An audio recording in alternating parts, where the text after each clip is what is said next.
bay in Newport. It was super beautiful. But prior to that, the previous regattas that I've been sailing on was with a team called the Rambler team. And earlier this year, the owner of Rambler, George David, a longtime sailor who's had a series of boats named Idler and Rambler, chartered the world's fastest monohull. 100-foot, basically a Volvo 70 on steroids. Twin rudders, canting keel, 100 feet in length, 150-foot mast, twin lee boards, dagger boards in front of the mast, going out at an angle, so you only put one down at a time, and a massively powerful boat. Basically a scaled-up version of the ABN Ambro boat that won the Volvo Ocean Race, and it was designed to break records on ocean passages.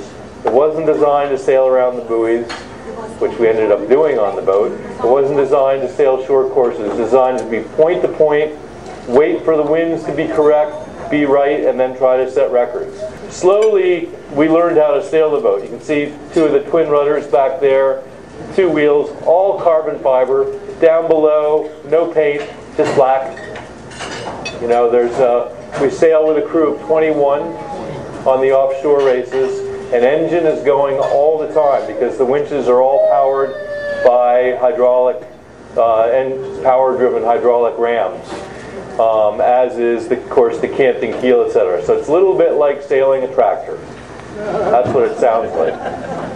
You trim the tray, need a little bit more main sheet. It's terrible. That's not how you should sail, but that's what we were doing. And in July, we did the transatlantic race from England, from Newport, Rhode Island, to southwestern England, and had a great run. We averaged the whole way across 16.7 knots.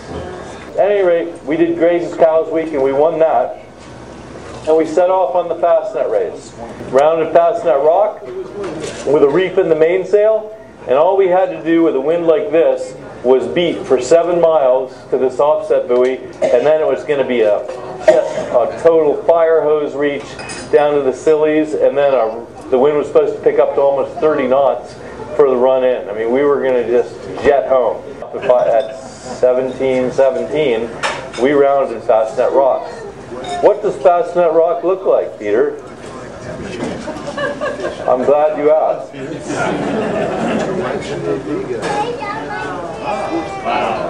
Wow. I'd rounded in some pretty nasty weather, and it was getting pretty nasty when we went around at 25 knots of wind, intermittent rain showers, some squalls expected. We had a little warm front going through, and the wind was going to shift right another 15-20 degrees. But as I said on Rambler, nothing that we hadn't seen. I mean, we just sailed the boat across the Atlantic Ocean, for gosh sakes.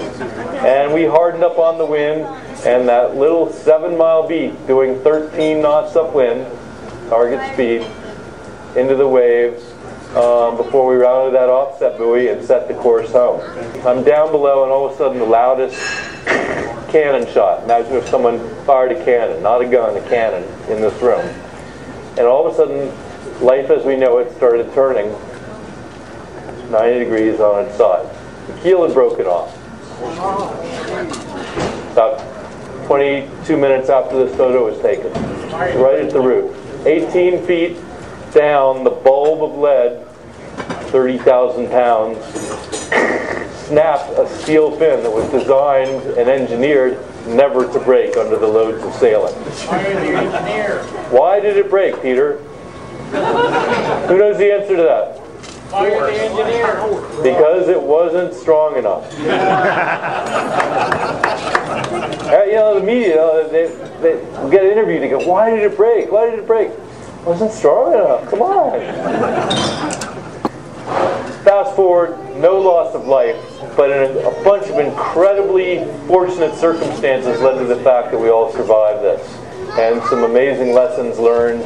The two most important that we learned a long time ago and really got hammered home to me this time around, because a lot of my friends survived because of it, are always wear your life jacket and stay with the boat. the boat if you possibly can. Always stay with the boat. At any rate, everybody was wearing the life jackets because the rules required it. It was good fortune that there was a photographer there, because I'll be honest with you, there are times where some of the guys didn't wear their life jackets when they were required to. You know, you try to them, but, you know. At any rate, everybody had their jackets on. People are falling into the water like flies. I'm down below and immediately start calling for help on the VHF. Mayday, mayday, latitude and longitude. I was pretty calm. I figured the boat's going to stay on its side for a while. Like the sail is going to hold the boat up sideways. And I get through the first mayday call and nothing heard. And we're only 40 miles offshore. I mean, the Coast Guard has amazing VHF reception, so they should have heard us. I realized the antenna was in the water, because the antenna's at the top of the mast. So I grabbed the handheld, start through my second mayday, and the boat flipped and turned turtle. And now it's upside down. Water temperature was 56 degrees, and 3 people, as the boat flipped on its side, climbed up and stayed dry. And when it turned turtle, they just kept doing the shuffle, the high side shuffle, right up onto the hull. And that was another one of the fortunate things. Lots of people had life jackets. Everybody on deck had life jackets on. 3 people made it onto the hull, which greatly facilitated getting most of the crew up on the hull in the next 5 minutes. As soon as the boat flipped, I was reacting, and I decided, that's it. You know, I'm halfway through Mayday, but something's more important than calling Mayday, and that's getting out of here alive. And have my boots, foul weather gear, the full sailing clothes on, and I started swimming down. At this point, I'm halfway to safety, or to the outside of the perimeter of the boat, and I'm half out of air. And so I realized that it's time to swim for my life, and I just picked a 45-degree angle down, and I swam as hard as I could with all the gear on until I couldn't swim anymore, and I just knew I needed air. I mean, it was just, that was it. And I slowly started coming up, but I wasn't very buoyant because all my clothes were soaked. So instead of coming up like a buoyant person, I was coming up deathly, very, very slow, and I needed air. I mean, I was about to breathe the salt water. And I saw 2 black dots above me. I reached up, and I prayed that they were somebody's boots.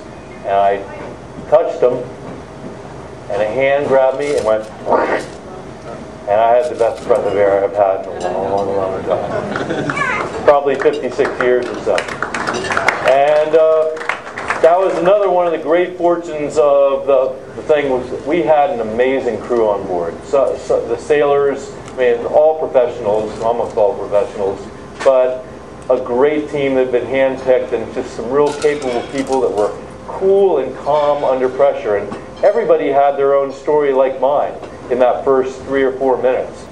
Everybody else had bailed out of the boat before me. There hadn't been time to get the ditch bag, which is a waterproof dry bag with all this, your VHF radio and flares and EPIRBs and stuff. So we're basically really, it happened so fast we were unprepared, and some of our safety equipment wasn't set up for the fact that the boat was going to be upside down. And we slowly got 16 of us all up onto the hull, but 5 people got separated. I realized that in my pocket I had a pocket EPIRB. Another lesson learned, always have a pocket EPIRB. Now, this is a emergency position like hikers have, or like all boats have that go offshore. Except we had personal ones. Every crew member had been given them. And only 2 of us had them in our pocket of the 16, of the 21 people. Nobody else had their EPIRB on them. And I just thrown mine in my foul weather gear pocket before the start of the race. Figured, okay, that's a good place for it. And along with a strobe light. And so we activated it, started blinking and beeping. Said, cool. This is gonna be so cool. You know, I've just survived death, so I'm played out. You know, I'm feeling lucky to be up there in the first place. And now in 15 minutes, the helicopter's going to come and rescue us, right? Because the EPIRB works. An hour later, still nothing. And all of a sudden, in the mist coming along upwind, we see the second place boat, Leopard, our arch rival, the other 100-footer.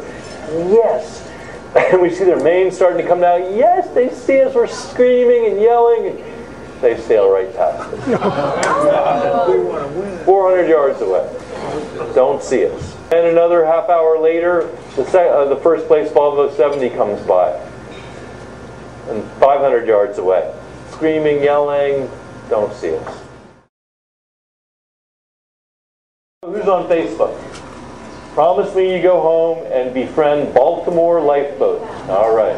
Baltimore, these guys here are the men.